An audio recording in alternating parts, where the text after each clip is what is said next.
एक गांव में हरिया नाम का एक आदमी अपनी पत्नी नीमा के साथ रहता था। हरिया का फलों का बहुत बड़ा बाग था।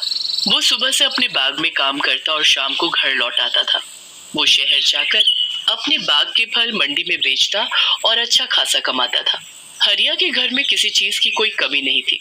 एक दिन हरिया हमेशा की तरह सुबह सुबह बाग में जा रहा था कि तभी उसकी पत्नी नीमा उसे आवाज देती है, अजी शाम को मेरे घर के लिए भी थोड़े से आम ले आना। ठीक है, ले आऊंगा आम। हरिया बाग में पहुंचता है तो वहाँ अच्छी खासी धूप हो रही होती है।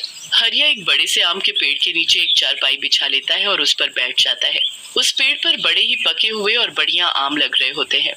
अरे वाह, क्या आम लगे हैं, इसके तो अच्छे पैसे मिलेंगे।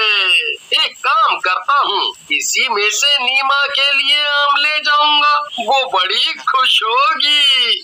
हरिया पूरा दिन बाग में काम करता है और शाम को घर जाते वक्त उस पेड़ से कुछ बढ़िया बढ़िया आम तोड़कर रख लेता है। उसके बाद हरिया घर के लिए निकल पड़ता है।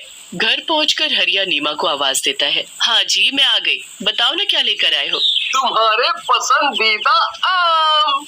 आम? सच्ची? हाँ हाँ सच। चलो जल्दी से ठेले से आम निकाल लो, फिर आराम से खाने के साथ खाएंगे। नीमा जैसे ही थैले को खोलकर देखती है तो उसे बड़ा ही गुस्सा आता है। ये क्या है? अरे क्या हुआ भाग्यवान, क्यों गुस्सा हो रही हो? ऐसे खाए हुए आम देखकर कौन गुस्सा नहीं होगा। पूरा थैला बस गुठलियों से भरा पड़ा है। गुठलियों से? कैसी बात कर रही हो नीमा, मैं खुद ताजे ताजे बढ़िया आम तोड़ कर लाया हूँ, तो रास्ते में आते आते इन्हें कौन खा गया? वो मुझे क्या पता, अब मैं जा रही हूँ सोने और दोबारा मेरे साथ ऐसा मजाक मत करना। हरिया को समझ ही नहीं आता कि आखिर थैले में रखे हुए आम गुठली कैसे बन गए। वो उस रात यही सोचते सोचते सो जाता है। अगले दिन जब वो सुबह उठकर फिर से अपने आम के बाग में जाता है, पूरा दिन वो बाग में काम करता है, फिर थककर उसी आम के पेड़ के नीचे चारपाई पर सो जाता है। पेड़ पर बैठी चुड़ैल गुस्से से हरिया को देखने लगती है। ये फिर आ गया मेरे आम लेने, ये चाहे कुछ भी कर ले पर मैं इसे बाग से एक भी आम नहीं ले जाने दूंगी। ये बाग मेरा है, बस मेरा। चुड़ैल पेड़ पर बैठी एक के बाद एक आम खाती रहती है और गुठली नीचे फेंकती रहती है। हरिया के आसपास काफी सारी गुठली इकट्ठा हो जाती है। चुड़ैल को आम इतने पसंद होते हैं कि वो आम खाना बंद नहीं करती। इस बार जब वो आम खाकर आम की गुठली नीचे फेंकती है तो वो सीधा हरिया के सिर पर जा लगती है। हरिया हड़बड़ाकर उठ जाता है। कौन है? कौन है? किसने मुझे मारा? हरिया इधर उधर देखता है तो उसे कोई भी नहीं दिखता, पर फिर उसकी नजर उसके आसपास पड़ी आम की गुठलियों पर जाती है। हरिया उन गुठलियों को देखकर बड़ा हैरान होता है। ये गुठलियाँ यहाँ कैसे आईं? अभी जब मैं यहाँ आराम करने लेटा था तब तो यहाँ एक भी गुठली नहीं थी, तो फिर अब ये कहाँ से आईं? कौन है जो मेरे बाग के आम खाकर मेरे ही पास गुठली फेंक कर गया है? और हिम्मत तो देखो जरा, गुठली मेरे मुंह पर मार कर गया है। जो भी है मैं उसे छोड़ूंगा नहीं। पागल आदमी, इसे कभी पता नहीं चलेगा ये किसका काम है।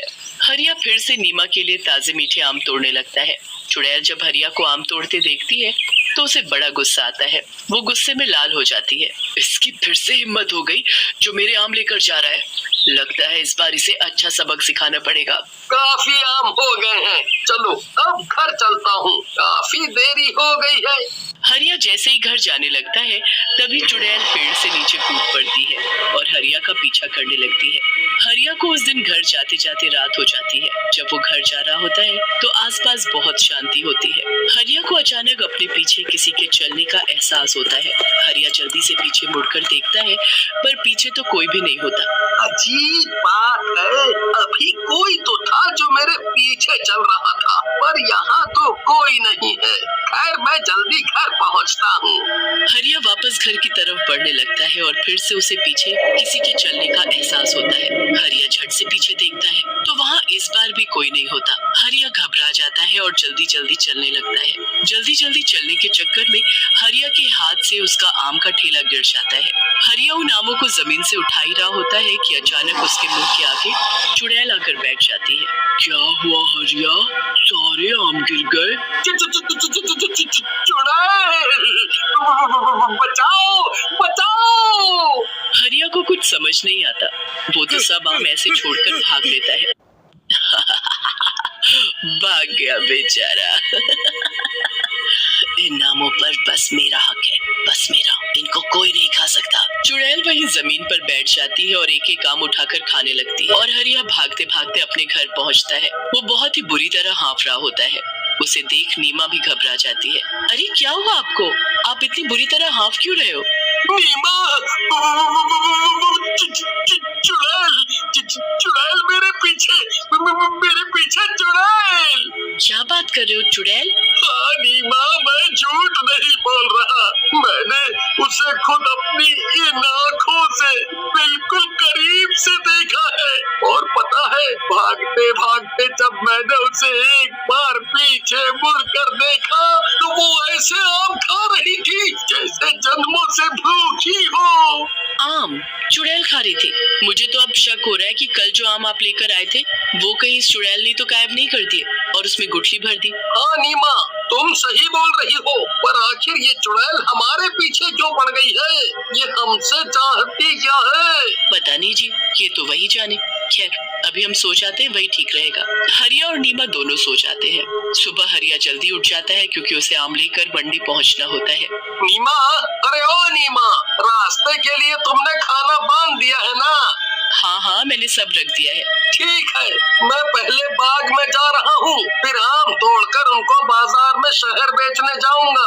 आते वक्त मुझे रात हो जाएगी तो तुम अपना ध्यान रखना।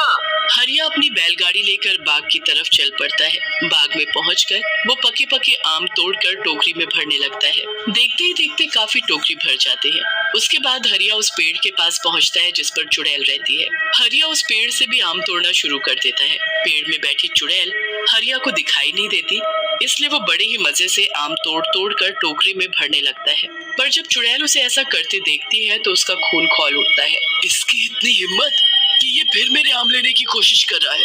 ये मेरे आम यहाँ से नहीं ले जा सकता। हरिया सारे टोकरे एक एक करके बैलगाड़ी में रखकर शहर के लिए निकल पड़ता है।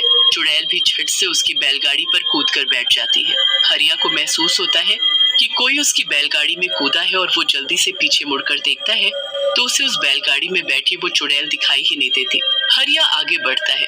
रास्ते में चुड़ैल एक आम का टोकरा खोलती है और उसमें से आम खाना शुरू कर देती है। वो तो कुछ ही देर में पूरी टोकरे के आम खा जाती है। धीरे धीरे वो चुड़ैल सारे टोकरों के आम खा जाती है और टोकरों को वापस ढक देती है। कुछ देर बाद हरिया शहर पहुंचता है और टोकरे मंडी में उतार कर आम बेचने लगता है। आम ले लो, आम ताजे रसीले मीठे आम, आओ जल्दी आओ और सबसे बढ़िया आम खाओ। हरिया की आवाज सुनकर वहाँ कुछ लोग आम लेने आते हैं। अरे भाई, आम क्या भाव दिए?